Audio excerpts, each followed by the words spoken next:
Programme का दूसरे हिस्से में आपको खुशामदीद कहेंगे। ब्रेक पे जाने से पहले जी बात हो रही थी कुछ सियासी मामलात के ऊपर, कुछ माशरती मामलात के ऊपर। बहरहाल जी, यकीनन तल्ख बातें हैं, नागवार सबको गुजरेंगी, लेकिन हकीकत का अब सामना करना पड़ेगा और सच्चाई को जानना पहले से ज़्यादा ज़रूरी है। प्रोग्राम का ये दूसरा हिस्सा अमूमन बात होती है आपकी सेहत के हवाले से, लेकिन आज क्योंकि जो हमारे स्केजुल गेस्ट हैं वो यहाँ पर मौजूद नहीं है, इंशाल्लाह आगे चल के जो वो सिलसिला जारी रहेगा, उनको ज़रूर मदू करेंगे और उनसे फिर आपकी सेहत के हवाले से बात होगी। प्रोग्राम के इस दूसरे हिस्से में भी बात होगी कुछ तालीम के हवाले से और इससे जुड़े जो दीगर मामलात और मसाइल हैं, इसको कोशिश करेंगे प्रोग्राम में ज़ेर बहस लाएं। दूसरे जो हमारे सेगमेंट है इसमें मोअज़्ज़ज़ मेहमान तशरीफ़ ला चुके हैं। जनाब अख्तर आराई साहब मोअज़्ज़ज़ मेहमान हैं, तज्ज़ियाकार भी हैं, तबसरा निगार भी हैं, इसके अलावा एजुकेशन के हवाले से काम करते हैं। All Pakistan private schools federation Sindh के सदर भी हैं। तो प्राइवेट स्कूल के जो मामलात हैं, उससे जुड़े जो मसाइल हैं, उसके हवाले से उनसे गुफ्तगू होती है। अख्तर भाई को आज हमने मदू कर रखा है, एक दफ़ा फिर उन्हें खुशामदीद कहूँगा। बहुत शुक्रिया अख्तर भाई प्रोग्राम में वक्त देने के लिए। साहब ये फरमाइए कि हमारे पास तो अल्फाज ख़त्म हो चुके हैं, सवाल ख़त्म हो चुके हैं, वही सवाल बार बार दोहरा के हर नशिस्त में वही बात करना, ये जा किस तरफ रहे? कोई समत नज़र आ रही है? जो लीडर होता है, लीडर खुद को कहते हैं, मैं तो उनको लीडर नहीं कहता, तो सियासतदान है वो। अभी कुछ देर पहले हमारे दोस्त से वो कहने लगे ट्रक की बत्ती के पीछे जो वो लगा दिया गया है, तो कौम लगी हुई है, चले जा रहे हैं, कहाँ जाना है नहीं पता, कैसे मामलात हल होंगे? इसके ऊपर ज़रा रोशनी डालिए, कुछ तबसरा कीजिए इसके ऊपर। देखिए, एक्चुअली इस वक्त जितने भी एरियाज़ में कहूँगा या जो भी डिफरेंट टाइप के मामलात हैं, हर जगह जो है ना अजीब व गरीब किस्म की कैफियत है। क्योंकि पूरा इन्वायरमेंट जिसको हम कह लें बहैसियत मजमूई जी, तो अजीब किस्म का मामला है, चाहे पॉलिटिकल, सोशल, यानी कि कोई भी आप फील्ड ले लें। बिजनेस के अंदर भी इसी तरह से कैफियत है कि गैर यकीनी कैफियत है। मगर जो आज 2 रुपये कमा रहा है वो सोच रहा है आज ही कमा लिए जाएं, कल किसने देखी।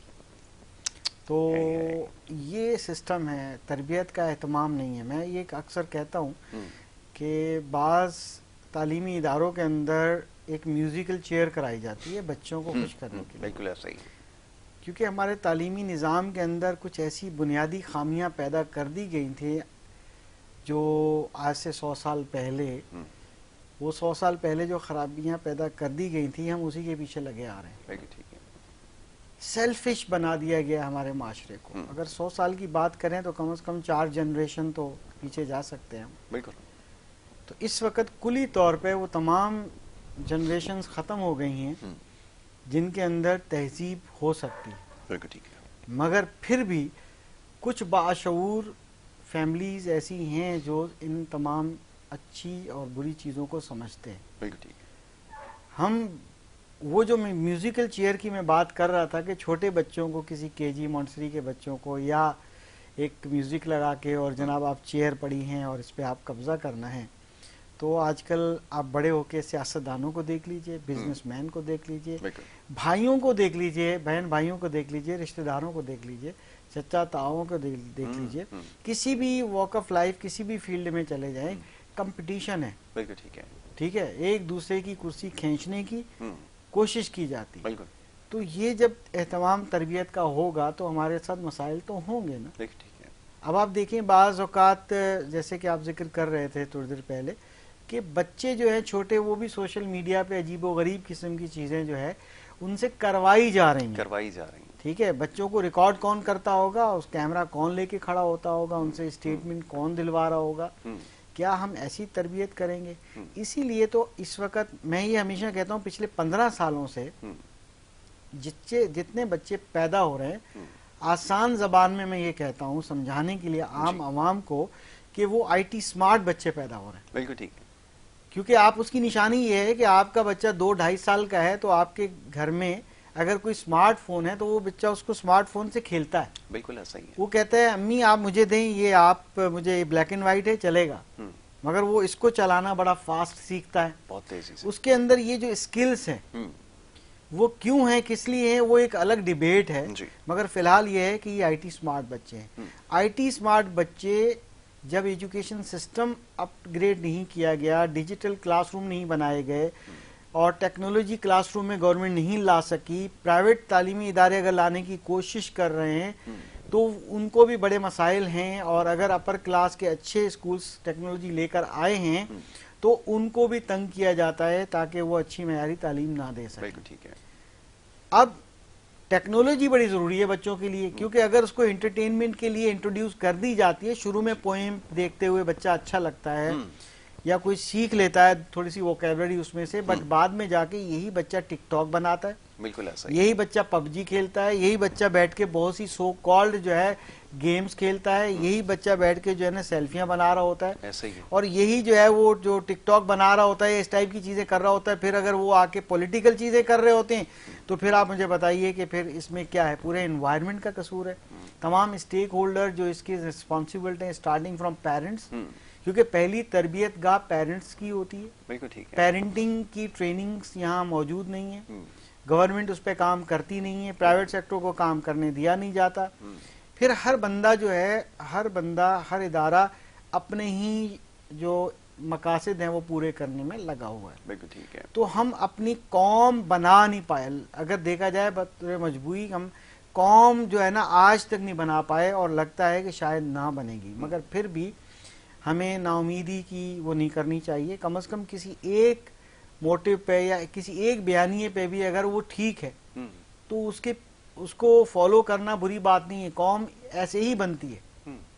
अगर एक कोई सही आपका बयानिया है और उससे एक सही इंस्पिरेशन क्रिएट होता है, तो अगर हम सही ट्रेनिंग दे रहे हैं या सही इंस्पायर कर रहे हैं अपने नौजवानों को, तो उसमें बुरी बात नहीं है। नहीं अख्तर भाई, ये बात नहीं है। देखिए बयानिया है क्या, अब ये जो सियासी बयानिया है ना, ये तो हर दूसरे दिन तब्दील होते रहते हैं। तो इसका मतलब ये है कि ये तो महज सिर्फ अपने आप को स्ट्रेंथन करने के लिए, अपनी कुर्सी को या अपनी जगह को कंसोलिडेट करने के लिए बयानिया बनाया जाता है ना जनाब। बयानिया होना क्या चाहिए?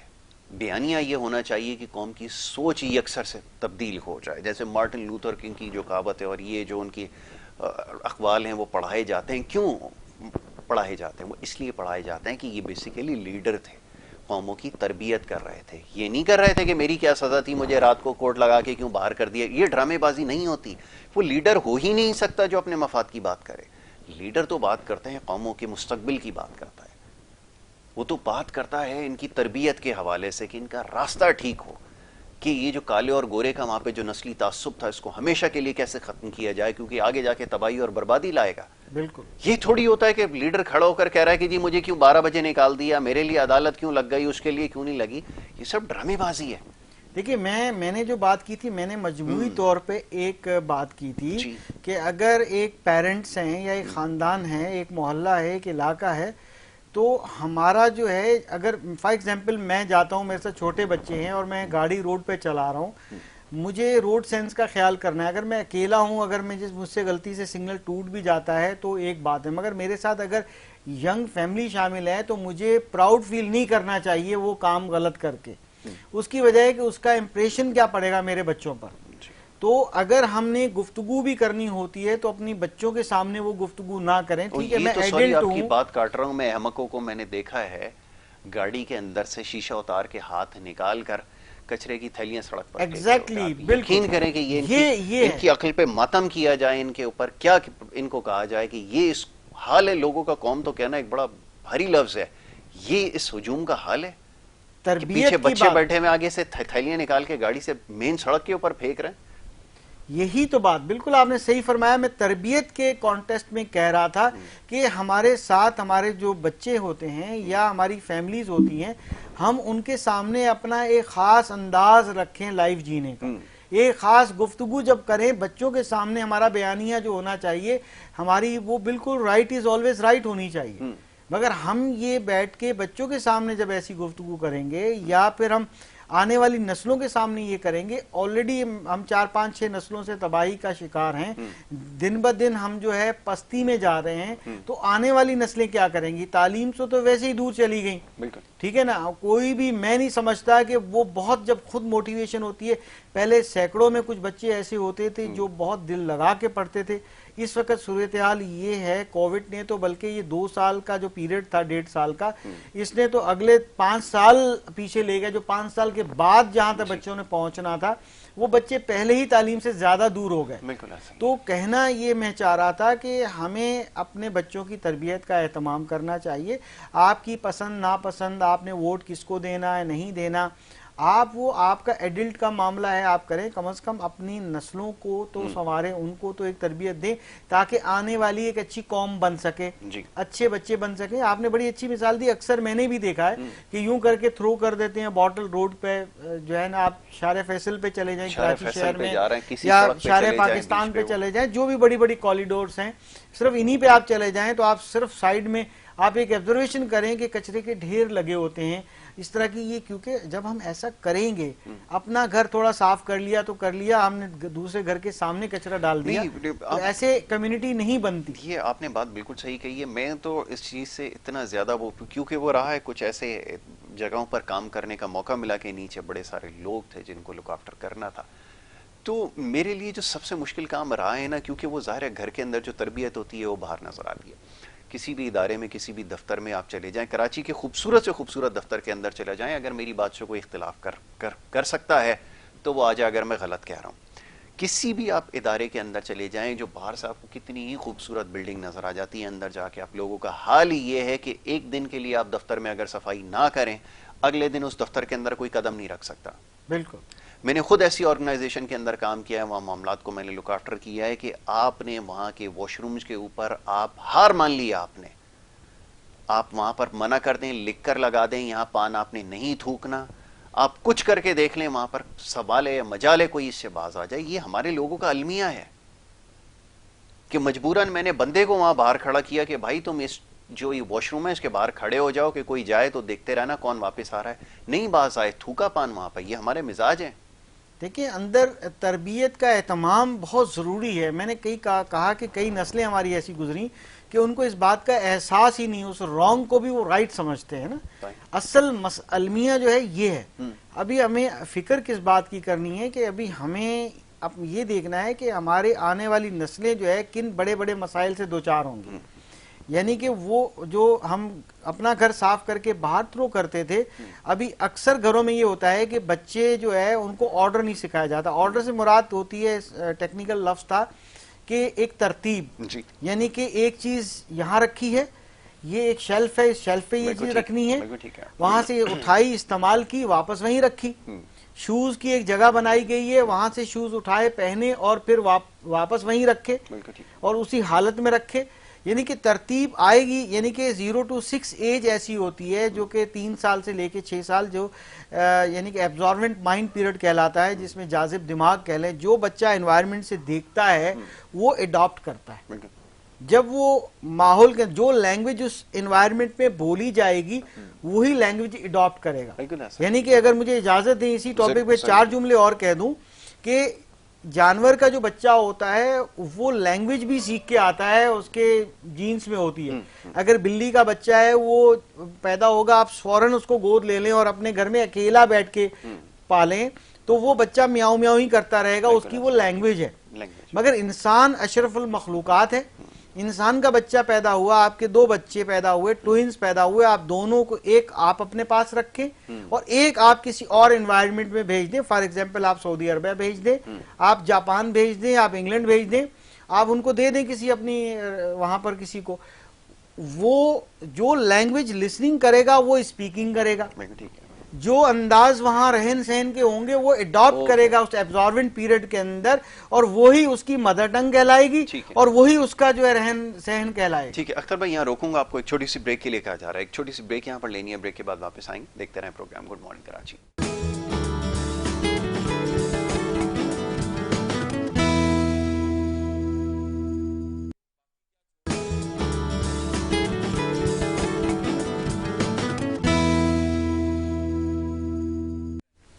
प्रोग्राम में आपको खुशामदीद कहेंगे। ब्रेक पे जाने से पहले गुफ्तगू का सिलसिला जारी था। मोहतरम जनाब अख्तर आराइन साहब तशरीफ फरमाए हैं और ब्रेक पे जाने से पहले गुफ्तगू कर रहे थे जो इस वक्त जारी सूरत हाल है मजमुई, उसकी अक्कासी कर रहे थे। अल्फाजों के ज़रिए कुछ चीज़ों का आपने निशानदही की है, जिन मामलात की मैं चाहूँगा वो सिलसिला गुफ्तगू उसको मज़ीद आगे बढ़ाया जाए। जी बिल्कुल, मैं ये कह रहा था कि बेसिकली इस वक्त जो कैफियत है, इस कैफियत में हमारी फैमिलीज़ बर्बाद हो रही हैं। हम अपने बच्चों को वक्त नहीं दे पा रहे, उसकी तरबियत का एहतमाम नहीं कर पा रहे। हमें ये नहीं पता है कि हमें अपने बच्चों को किस तरह एक अच्छे साफ़ सुथरे पाकीज़ा एनवायरनमेंट में रखना है, ऐसे एनवायरनमेंट में रखना है जहाँ पर उनकी आने वाली वक्त के लिए तरबियत की जाए। जो कि मैं मिसाल दे रहा था कि इंसान का बच्चा जिस माहौल में रहता है उसको वो एडॉप्ट करता है। ये सबसे बड़ी बात, उसकी एक एग्जाम्पल मैंने दी थी कि अगर वो बच्चा एक एनवायरनमेंट में यहाँ रहता है, वो उर्दू बोलना सीख रहा होता है, वो यानी 6 साल तक पहले लिसनिंग होती है, फिर स्पीकिंग होती है, रहन सहन के, और एक हम जापानीज को दे देते हैं तो वहाँ के आदाब पहले सीखेगा, उनकी ही लैंग्वेज सीखेगा, वही लैंग्वेज उसकी मदर टंग कहलाएगी। मैं मदर टंग की एग्जाम्पल देने के बाद ये समझाना चाह रहा हूँ कि वहीं से अडॉप्ट करेगा। अगर हमारा एक इन्वायरमेंट है जो कि 4 दीवारी के अंदर होता है, माँ की गोद पहला इन्वायरमेंट है, 4 दीवारी है, फिर स्ट्रीट इन्वायरमेंट है, जिस गली मोहल्ले में जैसे नेबरहुड में हम रहते हैं, जैसी कम्युनिटी में रहते हैं, जैसे फिर हमने चैनल लगाए होते हैं अपने घर के अंदर और वो देखे जा रहे होते हैं, किस तरह की गुफ्तगू बयान की जा रही होती है, वो भी सोबत का एक यानी उस इन्वायरमेंट का हिस्सा है। फिर इस तरह से करते करते ही इन्वायरमेंट जो है एक्सटेंड होता जा रहा है। फिर जहाँ हम जाते हैं, कैसे पार्क में जाते हैं, कैसे लोगों से मिलन जुलन है, वहाँ बच्चे कैसी हरकत और सकनात करते हैं तो वो अडॉप्ट करेंगे। इसी तरह से फिर जैसे तालीमी इदारों में, तो ये एक जैसे जापान की मिसाल मैं वैसे भी दे दूं, कई बार शायद दी है सब लोगों ने, कि वहाँ 3 क्लास तक तो जो है बच्चों को सिर्फ तरबियत कराई जाती है, बिल्कुल, और लैंग्वेज सिखाई जाती है, इसके अलावा यानी कुछ नहीं किया जाता। उसका रीजन ये है कि तरबियत तो तालीम होना चाहिए, तालीम और तरबियत नहीं होना चाहिए। तरबियत स्टार्ट हो जाती है जब बच्चा दुनिया में आता है, ठीक है, हमें देखता है, आपको देखता है, अपने माँ बाप को देखता है, फिर बाहर निकलता है तो बाहर सब कुछ देखता है। तो तरबियत का एहतमाम जो करना है वो पहले होना चाहिए और उसके बाद तालीम का सिलसिला शुरू होता है। तो जितने तरक्की याफ्ता ममालिक हैं उन्होंने यही फार्मूला अडॉप्ट किया, तभी जाके वो मामला हुआ।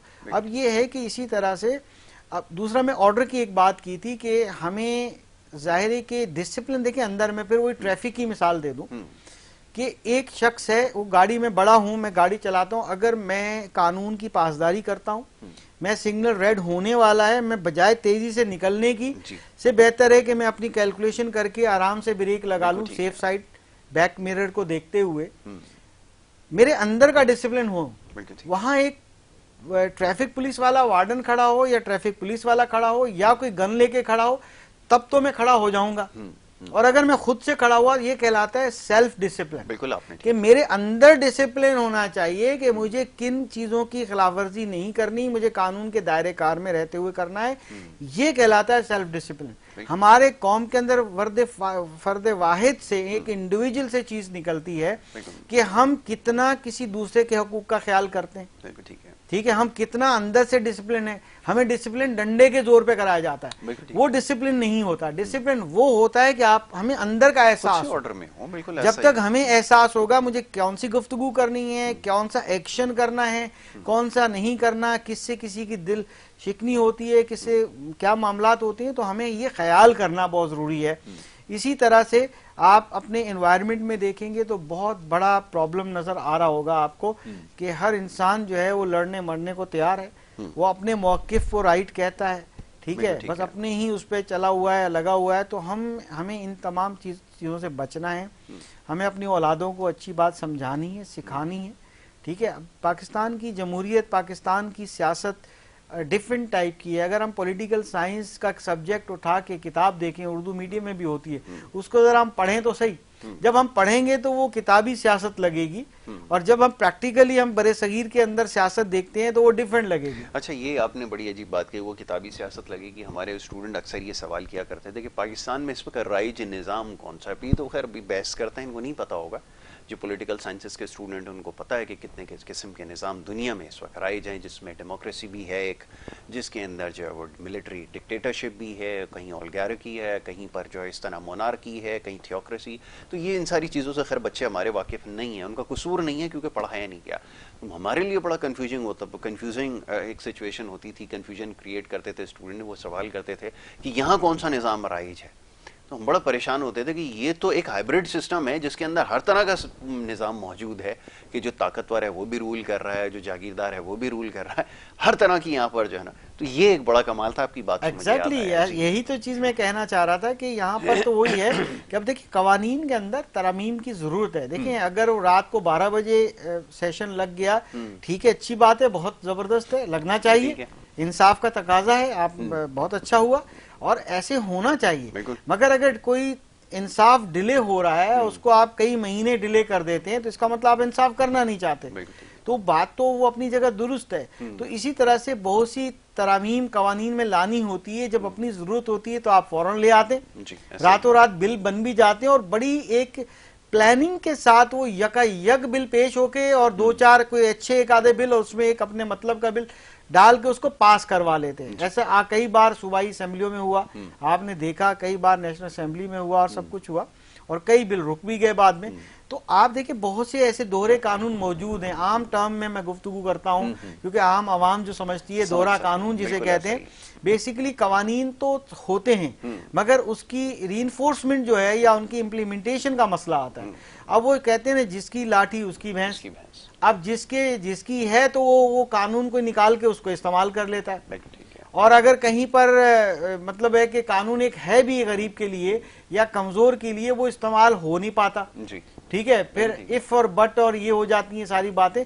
तो ये वहां पर हमें हमारी कानून साज असेंबलियों को, इन इदारों को कवानीन बनाने चाहिए ताकि एक फलाही रियासत वाकई वजूद में आए। जब हम कानून साजी नहीं करते, वो अभाम जहाँ मौजूद है, अब वो पूरा नहीं होता। आपने देखा होगा आम तौर पे लोग ये भी मैं भी एक आम गुफ्तगू कर रहा हूँ कि एक मालिक मकान है, वो एक किराए पे रहता है, उस पर एक टेनेंट है, उसके पास रहता है, और अगर टेनेंट थोड़ा ताकतवर है तो वो उसके जिसके मालकाना हकूक है वो उस प्रॉपर्टी पे कब्जा कर लेता है। लॉयल उसको कहता है कि जी घबराना नहीं, मेरे पास ऐसे ऐसे कवानीन है कि आपको 20 साल नहीं उठा सकता। और फिर मालिक मकान जब जाता है किसी लॉयर के पास तो वो कहता है कोई बात नहीं, आपके तो अपनी प्रॉपर्टी है, आप कैसे कब्जा कर सकता है। तो अब वो कवानीन दोनों के पास कुछ न कुछ होते हैं जो कि वो केसेस लगे रहेंगे, वो 10 साल चले, 20 साल चले, कब तक चले। तो ये क्यों ऐसा है? ऐसा नहीं होना चाहिए। यानी कि यही मैं कह रहा हूं कि दोहरे कानून को कम से कम करना चाहिए। कानून साज असेंबलियों का असल काम ये है, असल काम फंड्स और बजट को खर्च करना और अपने पावर और पैसा प्ले करने की नहीं है। एक्चुअली काम उनका है फलाही रियासत को और दिन ब दिन बेहतर करना। अब देखिएगा 19वीं तरमीम आने वाली है और उसके लिए ही अब आ गया है कि कम से कम और नहीं कर सकते तो हम यही कर लें कि अपने जो इस्लाहात करना चाहते हैं हम अपने मतलब की और मकासद की, तो वो कर लें। बिल्कुल ठीक है। तो अब वो करने के बाद जो है फिर देखते हैं क्या होता है। बहरहाल ये है कि इलेक्शन तो होने ही चाहिए। अब जो सिचुएशन आ गई है फिर ही वाज़ेह अक्सरियत पता चलेगी है, और लगता है कि अब इलेक्शन होने वाले हैं तो इलेक्शन हो जाएं ताकि आवाम को भी सुकून हो। इस वक्त तो बहुत से घरों में टीवी को बंद कर दिया जाता है इसलिए कि जनाब बच्चों पे भी बड़े असरात हैं और खुद भी जो है सर की दर्द की गोली खानी पड़ती है। हो रहा होता, मैं तो दुआ ये है कि ऐसे कुछ घरों में ऐसा हो रहा है। अल्लाह करे अगर ऐसा घरों में हो रहा है तो इनसे बचें इस तरह की बात से। और जहाँ तक आपने इंतखाबात का कहा, ठीक है, सियासी बात है, होने तो चाहिए, होना तो बहुत कुछ चाहिए इस मुल्क में, बस को भी स्टॉप के ऊपर लगना चाहिए, लेकिन वो नहीं लग रही। हर चीज का एक वक्त होता है। और यासिर भाई अगर मुझे इजाजत दें, मैं ये असल में बीच में क्योंकि आपकी सवालात बड़े हो आ जाते, मैं यहाँ पॉइंट ऑफ व्यू देना चाहता था कि देखिए बेसिकली इस वक्त देखिए काबीना बनने का मसला कितना वो हो गया। तो जब ये इलाक, ये जो एक हुकूमत का एक सेटअप है जिसमें काफी जमातें शामिल हैं, ये चलता हुआ नजर नहीं आएगा। अब आप देखिए कि हमारी जो कराची की सबसे बड़ी पार्टी MQM, उन्होंने क्या लिया, उन्होंने देखा कि यहाँ जलसा कितना कामयाब हो गया, कैसे हो गया, किस तरह हो गया, वो एक अलग सवाल है। ये उनकी कंसिडरेशन में नहीं है, मेरी बात हो गई, क्योंकि जलसा जो हुआ है ना, नहीं वो इसके अलावा नहीं, मैं आपको पॉइंट बता रहा था कि वो तो होना था मगर उनको इस बात का पता है क्योंकि वो समझते हैं कि अवाम के पास जाना चाहिए और उन्होंने अपना मौक़िफ़ इसीलिए लिया है कि देखिए ये एक आर्जी मामला है, इससे बेहतर है कि हम इलेक्शन की तरफ जाएं। नहीं, अपना अख्तर भाई बात यह है कि ये बात बिल्कुल दुरुस्त है, आपने बिल्कुल ठीक कहा कि इलेक्शन की तरफ जाएं, इसमें कोई दो राय नहीं हो सकती। यकीनन इख्तिलाफ तो इसके ऊपर किया जा रहा है, लेकिन इस वक्त जो सबसे ज़्यादा मौजूद ऑप्शन नज़र आ रहा है ना, वो यही है कि वो रास्ता इख्तियार किया जाए। लेकिन अब ये सियासी नौयत के मामला था, आप ये भी हमसे ज़्यादा बेहतर ही समझते हैं, इसको मज़ीद तूल दिया जाएगा, इतवालत की तरफ जाएंगे लामोहला। और इसी से बचने के लिए पहले जब आपके पास बारी थी, वो क्रिकेट की ज़बान समझते थे ना, हर चीज़ को क्रिकेट का मैच समझ के आखिरी बॉल और एक बॉल पे 3 विकेट, तो आप उनको उनकी ज़बान में समझा देते हैं कि जब आपकी बारी थी ना, जब मैच जीतने के लिए आपको रन्स करने थे, तो फैसला देन एंड देयर किया जाता है विकेट के ऊपर आके, जब आप बैटिंग कर रहे होते हैं। आप तो माशाल्लाह वर्ल्ड कप जीते हैं, क्रिकेट हमसे ज़्यादा ही समझते हैं, हमने क्या क्रिकेट खेली है। तो ये वहीं पर फैसला होता है कि आपने इनिंग को बनाना किस तरह है। अब आप अगर मिसबाउल की तरह लेट कर अगर पीछे की तरफ निकालने की कोशिश करेंगे ना, तो वो अमूमन नतीजा उसका यही निकलता है कि बंदा आउट होने के बाद फिर समझ में आया ना, फिर आउट होने के बाद सिर्फ सर पकड़ना रह जाता है। जैसे वो उसमें आप देखते होंगे झलकियों में अक्सर वो यूं सर पे हाथ रख कर बैठा था कि पूरा मैच तो बना दिया, लेकिन जहां जीतने वाली बॉल थी उसके ऊपर मैंने पीछे कैच करा दिया। तो यही आपके साथ हुआ है कि आप सोचते रहे कि मैच में निकाल लूंगा, आखिरी बॉल पे गलत शॉट खेली और फिर वो खत्म हो गया सिलसिला। तो कहने का मकसद ये है कि ये बात तो आपकी बिल्कुल दुरुस्त है कि ये हालात उस तरफ जाने चाहिए, लेकिन ये मुमकिन नहीं है। उसकी वजह क्या है? जो उससे मुताल्लिका इदारा है जिसने इंतखाबात यहाँ पे कॉन्टेस्ट करवाने, उसने पहले ही ये बता दिया था जब अपनी जगह पे मौजूद थे कि भाई 4 महीने से पहले मुमकिन नहीं है।